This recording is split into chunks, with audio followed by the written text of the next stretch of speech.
નમસ્કાર વિદ્યાર્થી મિત્રો, યુવા ઉપનિષદના યુટ્યુબ પ્લેટફોર્મ પર આપનું હાર્દિક સ્વાગત કરું છું. મિત્રો, આજે આપણે ભેગા થયા છે ગુજરાત હાઈકોર્ટ દ્વારા જે તાજેતરમાં જે ભરતીઓ જાહેર થઈ છે તે પૈકી કોમ્પ્યુટર ઓપરેટરની ભરતી વિશેની સંપૂર્ણ જાણકારી આપણે આ વિડીયોની અંદર લઈશું અને એની અંદર આપણે જોઈશું કે એની અંદર અભ્યાસક્રમની અંદર શું છે, પાત્રતા શું છે, કઈ રીતે ફોર્મ ભરાય, તો તમામ માહિતી આપણે આ વિડીયોની અંદર જોવાના છે. તો ચાલો મિત્રો શરૂ કરીએ આપણે આજનો વિડીયો. તો મિત્રો, ગુજરાત હાઈકોર્ટના જે નોટિફિકેશન છે એ દરમિયાન આ જે કોમ્પ્યુટર ઓપરેટરની જે પોસ્ટ છે તેના માટે કુલ 148 જગ્યાઓ સરકાર દ્વારા જાહેર કરવામાં આવી છે અને આ 148 જે જગ્યાઓ છે તેમાં હર હંમેશ મુજબ જનરલ, એસસી, એસટી, ઈડબ્લ્યુએસ અને તમામ કેટેગરીને અમુક ભાગની અંદર ડિવાઇડેડ કરીને કુલ 148 જગ્યાઓ નક્કી કરવામાં આવી છે. સારી એવી ભરતી છે અને જોઈએ આનું પગાર ધોરણ શું છે. તો કોમ્પ્યુટર ઓપરેટરની જે જોબ છે તેના માટે 19,900 થી લઈને એનો સ્ટાર્ટિંગ બેઝિક પે ચાલુ થાય છે, જે આગળ જતા 63,200 સુધી જઈ શકે તેમ છે. ઘણા મિત્રોને કદાચ પહેલી વખત આ ક્ષેત્રની અંદર આવેલા હોય ને આઈડિયા નહીં હોય કે સાહેબ આ કોમ્પ્યુટર ઓપરેટરની જોબની અંદર કરવાનું છે શું. તો મિત્રો, એકદમ સાદી ભાષામાં જો હું તમને સમજાવું તો એક્સેલ અથવા તો સોફ્ટવેર બેઝ તમારે એન્ટ્રી કરવાની રહેતી હોય છે. તમારી પાસે કોમ્પ્યુટરનું નોલેજ હોય તો એમાં જે કંઈ બી તમારી પાસે ડોક્યુમેન્ટેશન થાય છે તેની એન્ટ્રી આ જોબની અંદર કરવાની હોય છે. તો આ કોમ્પ્યુટર ઓપરેટરની જોબની અંદર આપણે જોયું તેમ 148 જેટલી જગ્યાઓ છે અને એનો પગાર 19,900 થી લઈને આગળ વધતા 63,200 સુધી જઈ શકે તેમ છે.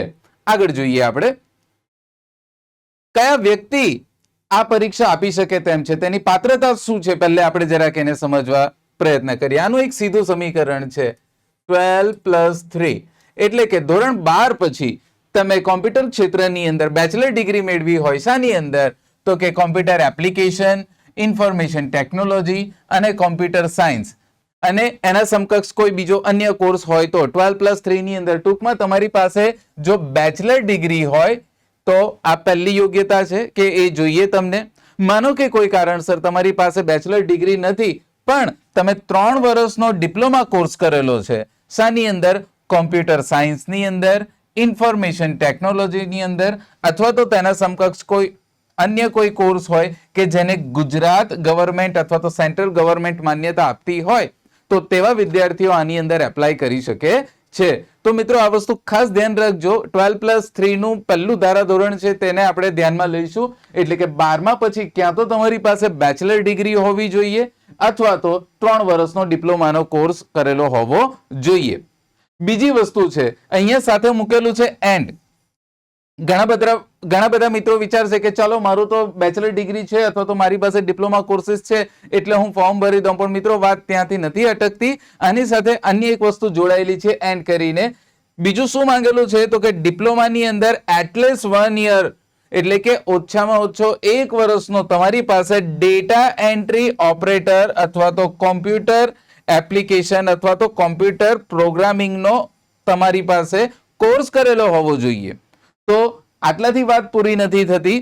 તમારી પાસે આ ડિપ્લોમા લેવલનો 1 વર્ષનો ડેટા એન્ટ્રીનો કોર્સ કરેલો હોવો જોઈએ. ડેટા એન્ટ્રી નહીં હોય તો કોમ્પ્યુટર એપ્લિકેશનનો અથવા તો કોમ્પ્યુટર પ્રોગ્રામિંગનો કોર્સ તમારે કરેલો હોવો જોઈએ. કોઈ કારણસર આ નથી તો તમે ઓ લેવલનો ડોએકમાંથી ઓ લેવલનો કોર્સિસ કરેલો હોવો જોઈએ. ઘણા બધા મિત્રોને ખ્યાલ નહીં હોય કે સાહેબ ઓ લેવલનો કોર્સ એટલે શું. તો જ્યારે આપણે ડોએક સંસ્થા તરફથી CCC ની એક્ઝામ આપીએ છીએ એની સાથે જ આપણને વિકલ્પ મળે છે ઓ લેવલની એક્ઝામનો પણ. તો આ ઓ લેવલની એક્ઝામ તમે આપેલી હશે તો પણ ચાલશે અને એની જગ્યાએ ડિપ્લોમા 1 યરનો કોર્સ તમે કરેલો હશે તો પણ ચાલશે. તો ટૂંકમાં આપણી ગણતરી શું થઈ તો કે 12+3 ની અંદર તમારી પાસે એક તો તમારી પાસે ડિગ્રી હોવી જોઈએ, નહીં તો તમારી પાસે ડિપ્લોમા હોવો જોઈએ. એની સાથે સાથે બીજું શું તો કે 1 વર્ષ માટેનો તમારો બીજો ડેટા એન્ટ્રી નો તમારી પાસે કોર્સ હોવો જોઈએ અને એ નહીં હોય તો ઓ લેવલનો તમારી પાસે ડોએકનો કોર્सेसનું સર્ટિફિકેટ હોવું જોઈએ. મિત્રો, આ તમામ વસ્તુ જોઈશે કારણ કે ફોર્મ ભરતી વખતે એના નંબર તમારી પાસે ફોર્મ ફિલઅપ કરતી વખતે માંગવામાં આવશે.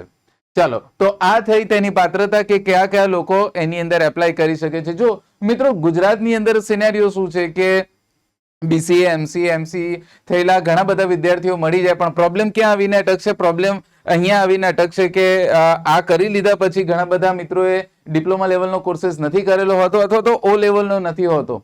જેણે કરેલું છે તે લોકો તો સીધા ફટાકથી ભરતી કરી શકે તેમ છે. ચાલો આગળ જોઈએ. એજ લિમિટ કેટલી છે? તો એજ લિમિટમાં કઈ બહુ ફેરફાર નથી કરેલો મિત્રો. દર વખતની જેમ અહીંયા 18 વર્ષથી શરૂ કરીને 35 વર્ષ સુધીની એજના કેન્ડિડેટ્સ એક્ઝામ માટે એપ્લાય કરી શકે છે. સાથે સાથે આપણા ગવર્મેન્ટના જે ધારાધોરણ પ્રમાણે છે એસટી ઓબીસી વગેરે માટે તો 5 વર્ષની છૂટછાટ મળે છે, અને જે દિવ્યાંગ લોકો છે એમને 10 વર્ષ સુધીની છૂટછાટ મળી શકે છે. તો સાદી ભાષામાં આપણે કહી શકીએ 18 વર્ષથી લઈને મહત્તમ 45 વર્ષ સુધી આપણે કહી શકાય કે એટલી વર્ષના લોકો આની અંદર એપ્લાય કરી શકે છે, પણ મેઇન ક્રાઇટેરિયા 18 થી 35 વર્ષનો થાય છે. ચાલો આગળ જોઈએ. બીજું, એક્ઝામ લેવાશે કેવી રીતે? આ નોકરી આપણને મળવાની છે કેવી રીતે? તો મિત્રો આખી જે એક્ઝામની પેટર્ન છે તે 2 ભાગની અંદર વહેંચાયેલી છે, એ અને બી સેક્શન. આપણે વારા ફરતી બંનેને જોઈશું. પહેલું જે છે તે છે એલિમિનેશન ટેસ્ટ, જે ઓબ્જેક્ટ ટાઈપ એમસીક્યુ ની અંદર હશે અને કુલ 100 માર્કનું પેપર રહેશે. આ 100 માર્કના પેપરનો અભ્યાસક્રમ શું છે? તો જો અહીંયા સિલેબસની વાત કરીએ તો સ્વાભાવિક રીતે કોમ્પ્યુટર ઓપરેટરની જોબ છે, એટલા માટે કોમ્પ્યુટરનું નોલેજ તમારી પાસે હોવું જોઈએ, જનરલ નોલેજ જીકે હોવું જોઈએ, ઇંગ્લિશનું નોલેજ હોવું જોઈએ, મેથ્સ અને રિઝનિંગ હોવું જોઈએ, કરંટ અફેર હોવું જોઈએ અને ગુજરાતીનું નોલેજ પણ હોવું જોઈએ. તમે કહેશો સાહેબ આને કેમ અલગ નિશાન કરો છો? એનું એક રીઝન છે, એટલા માટે તમને કહું, કારણ કે આખી જે એક્ઝામ છે આઈરિયા એલિમિનેશન ટેસ્ટ તે એ અંગ્રેજી ભાષાની અંદર છે, એટલે આખી પરીક્ષા તમારે અંગ્રેજી ભાષામાં આપવી પડશે, સિવાય કે આ જે ગુજરાતી લેંગ્વેજનું પેપર છે તે. તો આની અંદર જે એ થી લઈને એફ સુધીની જે કેટેગરી આપેલી છે તમામ વિષયો અંગ્રેજી ભાષામાં જ હશે. એના સવાલો ફક્ત ખાલી જે ગુજરાતી છે તેની અંદર છૂટછાટ છે ગુજરાતી લેંગ્વેજ માટેની.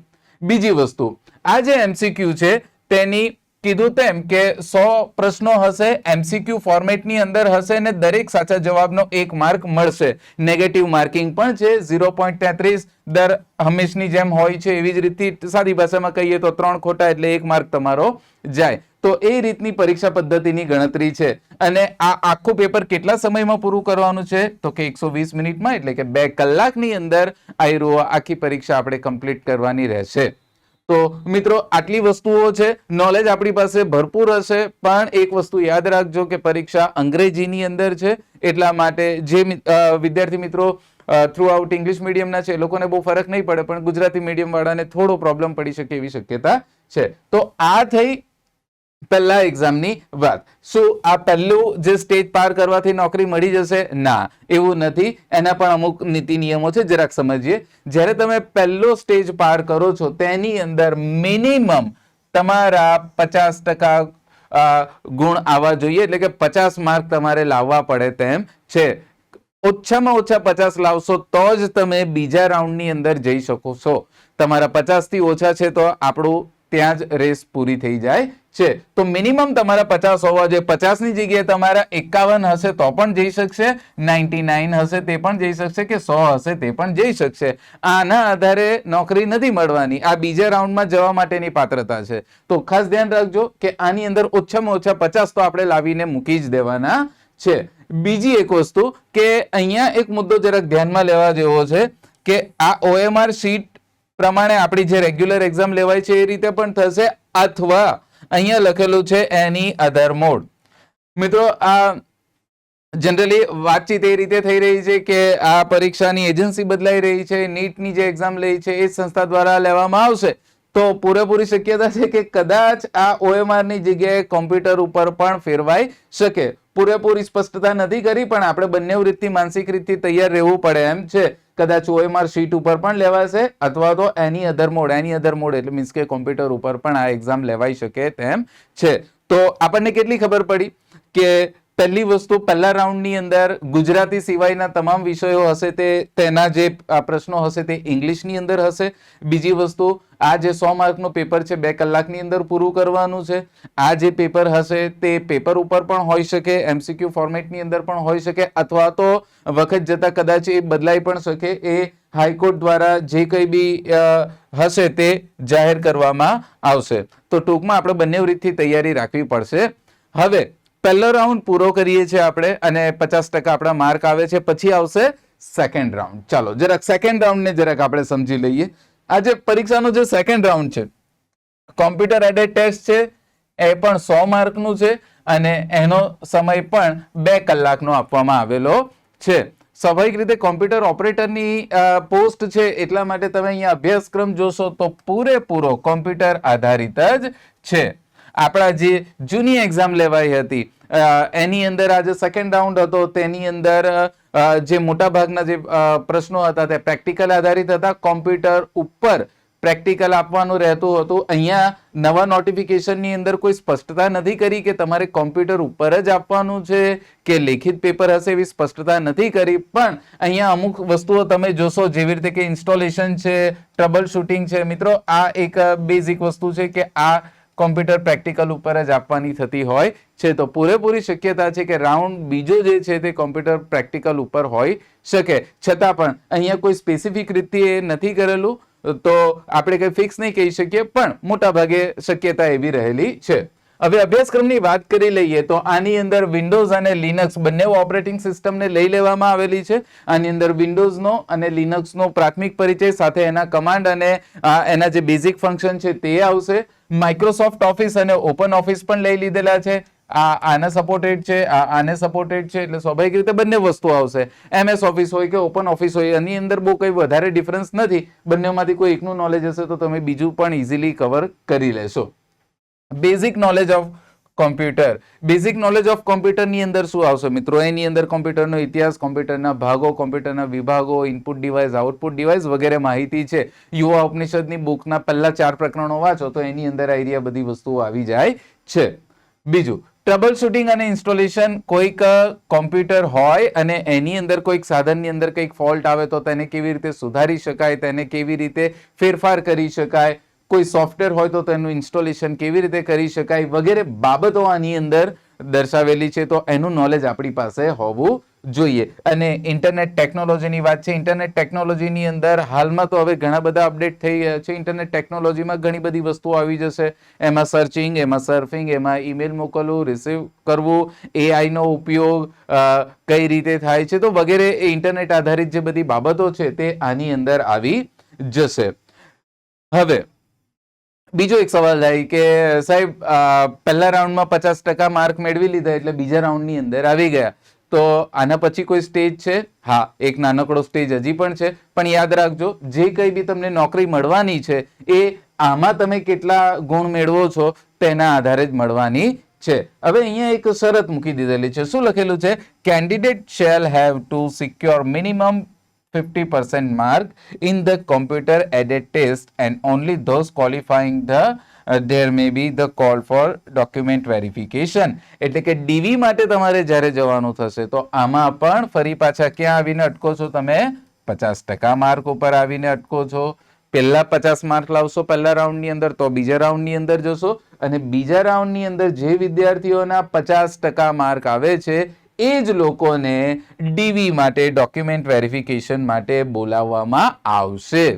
હવે અહીંયા એક શરત મૂકી દીધી છે. શું શરત મૂકી દીધેલી છે? ઇન કેસ જો large number of candidate qualified in the elimination test અથવા તો computer aided test, it will be open for the high court restrict number of the candidates at dependent necessary.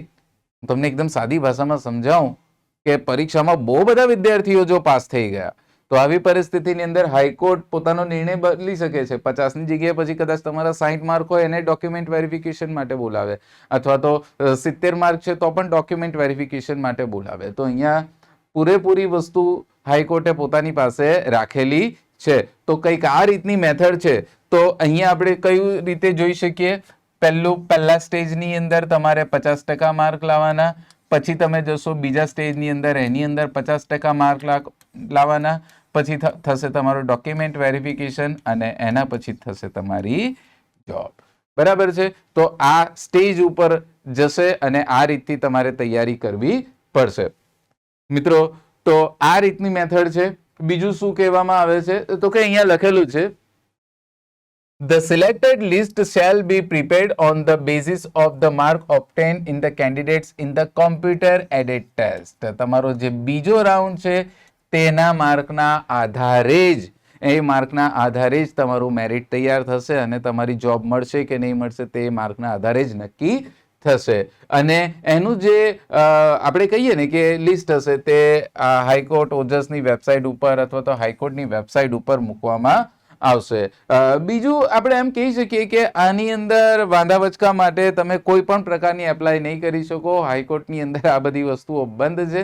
તમારે સીધી પરીક્ષા આપવાની છે, એના રૂલ્સ રેગ્યુલેશન ફોલો કરવાના છે. અને કીધું તેમ કે આવા 3 સ્ટેજ છે. પહેલે તમે પ્રથમ તબક્કો પાર કરો 50% માર્ક સાથે, પછી બીજો તબક્કો પાસ કરો 50%, કદાચ વધી પણ શકે એના સાથે, પછી ડોક્યુમેન્ટ વેરિફિકેશન કરાવો અને એના પછી આપણને જોબ મળી શકે તેમ છે.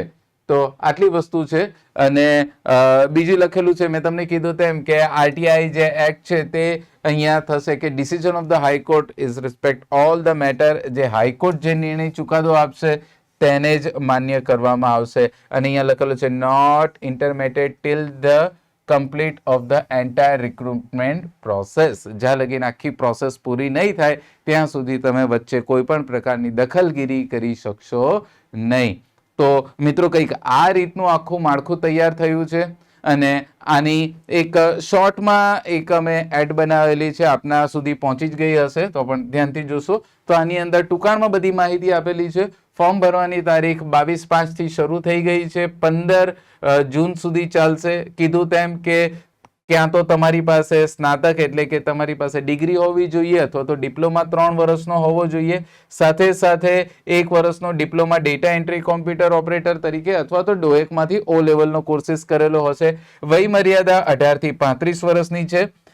જે ગવર્મેન્ટે જે કેટેગરી નક્કી કરી છે એમાં 5 વર્ષની છૂટછાટ છે. અને આપણે કહીએ જે દિવ્યાંગ લોકો છે એ લોકોને 10 વર્ષની છૂટછાટ મળશે. એટલે વધીને કદાચ આપણે 45 વર્ષ સુધી એક્ઝામ આપી શકીએ છીએ.